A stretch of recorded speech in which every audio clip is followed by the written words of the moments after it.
For the last 20 years, best-selling author Dr. Rita Louise has been shedding light on some of the world's most shrouded mysteries. A leading and respected medical intuitive, she is known for getting to the root of any problem. Today, Dr. Rita is going to share her discoveries with you. And now, where science and spirit meet.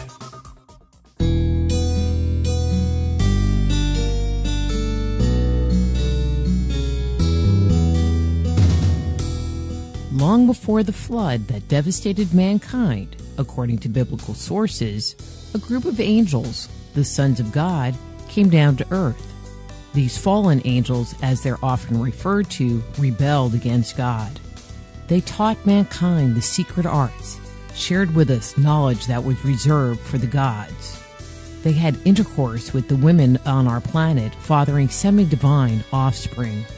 The acts of these fallen angels caused the earth and its inhabitants to become defiled and impure. Our corruption and wickedness was so great in God's eyes that he decided to destroy all of the inhabitants of earth with a flood. Over the years, an ongoing debate has emerged surrounding the byproduct of this untoward union between the sons of God and the daughters of man. In many circles, it is believed that their ill-begotten children were a group of giants, the Nephilim, but as you will discover, this belief might not be justified. Who were the Nephilim? The word Nephilim appears twice in the Old Testament of the Bible. They are first mentioned in chapter 6 of the book of Genesis, and then again in Numbers 13:33. But their brief citation in the Bible has caused biblical scholars to argue over exactly who the Nephilim were. Much of this dispute stems from a short passage in the Bible that states, "Now it came about that when men started to grow in numbers on the surface of the ground, and daughters were born to them, then the sons of the true God began to notice the daughters of men, and that they were good-looking.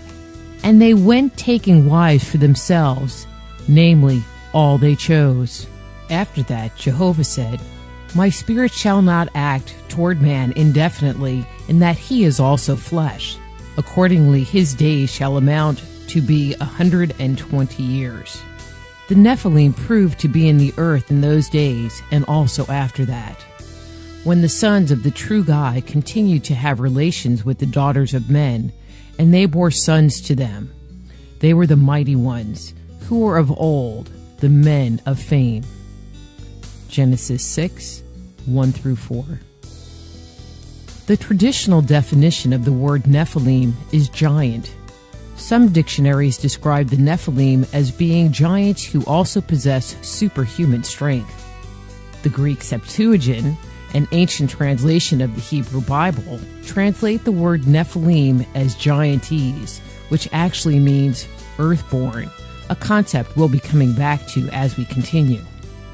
While it is uncertain where the word Nephilim comes from, it is alleged to have been derived from the root word nephal, which means to fall. In biblical circles, this definition has quickly put the Nephilim into the role of the children of the sons of God, the fallen angels. The word Nephal, however, is never directly associated with the concept of angelic hosts. Its meaning in context is more closely allied with the idea of lying prostrate or prostrating oneself. There are also ties in this word to the concept of failure, falling short, or being cast down. The connection between the biblical text and the claim that Nephilim were the offspring of the sons of God and the daughters of men, although commonly pointed to, is unfounded. The document in which we find statements that directly support this claim actually come from the apocryphal Book of Jubilees. It states, "And it came to pass, when the children of men began to multiply on the face of the earth, and daughters were born unto them, that the angels of God saw them on a certain year of this Jubilee, that they were beautiful to look upon. And they took themselves wives of all whom they chose. And they bare unto them sons, and they were giants." The Book of Jubilee, chapter 5, verse 1. Are the claims made by the writers within the Judeo-Christian tradition true? Were the Nephilim giants? Were these giants the byproduct of the relations between the sons of God and the daughters of men? If we look to mythology, perhaps we can find an answer.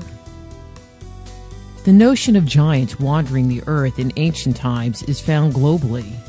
Stories of their existence come from North America, South America, Asia, Africa, and Europe. Greek mythology tells of the origin of the giants. Long before man was created, the Titan god Kronos, in order to gain control of the Greek pantheon, conspired with his brothers, the other Titans, and rebelled against their father Uranus. The uprising concluded when Kronos castrated his father Uranus with a sickle and took dominion over the land. The story goes on to inform us that the giants were formed when the blood of the castrated Uranus fell upon the earth. These creatures were known as the Earthborn. The Earthborn were, when compared to us, giants. The giants under the rule of Kronos lived during the Golden Age, in a time that was free of sorrow or care. Everyone in this period lived happy and joyous lives. Life on Earth changed when Kronos' son Zeus fought and won control of both the heaven and the earth. Zeus, in his new role as chief god, according to Greek myth, put the giants to work. It was just a matter of time before the giants started ignoring Zeus's mandates. They were no longer prostrating themselves to Zeus and the will of the other gods.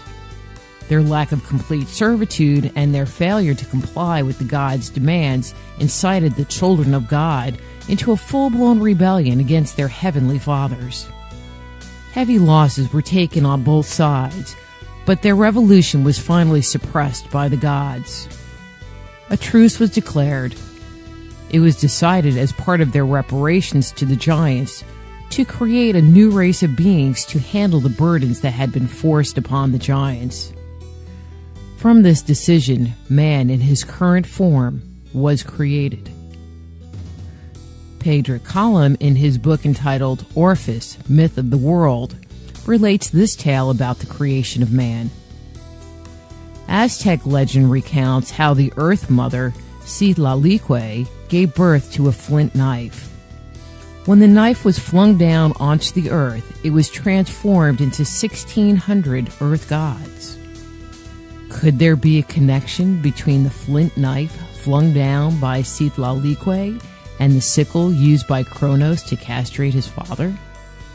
These newly formed earth gods lived as men and women and labored in search of food. After some time, the earth gods began to think that this work was below their station. After all, they were the children of the Sky Father and Earth Mother. They asked their mother Citlalique to make a race that would serve them and bear the burdens they faced. With the help of Citlalique, mankind was fashioned. These mythological traditions make it evident that the giants, the Nephilim, existed long before man first inhabited the earth. Thus, when reading the passage from the book of Genesis that states, the Nephilim were on the earth in those days and also afterwards, it seems clear that the authors were not being vague. Instead, they were making a statement of fact. The Nephilim, the Earthborn, were on the earth at that time. Period. This brings us back to the question of the lineage of the sons of God and the daughters of man. The Hebrew Bible refers to them as Gibborim. The implied meaning of the word Gibborim is men of great stature, heroes, men who are valiant or brave. The Greek Septuagint identifies them as Remonadi, or men of renown. In Greek mythology, the gods have a long-standing history of having relations with humans.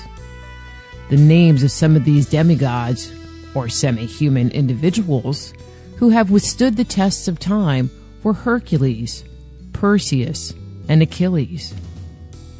But demigods can be found in other cultures as well. In India, some of these semi-divine individuals were called Hanuman, Garunda. In Sumer, they were Gilgamesh and Adapa. Interestingly, a parallel myth to the biblical narrative found in Genesis does exist.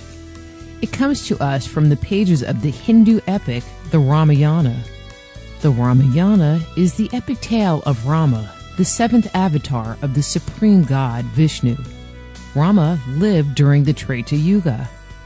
It was an age where the world was filled with giants, monsters, serpents, and demons. When Rama was born, the supreme god Vishnu requested that all of the other gods descend to the earth and mate with the apes and bears. Vishnu, knowing what was in store for Rama, wanted to create an army to help Rama conquer and kill the giant demon king of Lanka, Ravana. The offspring of the unions between the various gods and the apes created a group of individuals who inherited a vast array of impressive skills. The son of the chief solar deity was destined to be the ruler of this new race of ape men, the Vanara. The demigod Hanuman was the son of the wind god and is described as being fleet of foot and as being able to travel as quick as the wind. The god of architecture fathered Nala and Nila. It was through their divine knowledge that they, with the help of the rest of the Vanara, built a bridge from mainland India to Lanka, a feat of engineering that many people believe still exists today. In this narrative, it was not only a few children who were born through this union, but thousands, each with his or her own unique godlike skills and abilities. These thousands did the gods create, endowed with might that none could mate, in monkey forms that changed at will, so strong their wish the fiend to kill. The Ramayana. Returning to our original question, were the Nephilim the offspring of the sons of God and the daughters of man? Based upon the source information we have just explored, the answer is a resounding no. It seems clear that the Nephilim lived on Earth long before man was created. Instead, the gods, when they mated with the inhabitants of the Earth, produced a group of individuals who had remarkable powers and abilities, skills that far exceeded their peers. Their legacy and renown have survived the tests of time, in that we still remember and speak their names today. And that is exactly what the Bible states. And they bore sons to them. They were the mighty ones who were of old, the men of fame. Genesis 6, verse 4.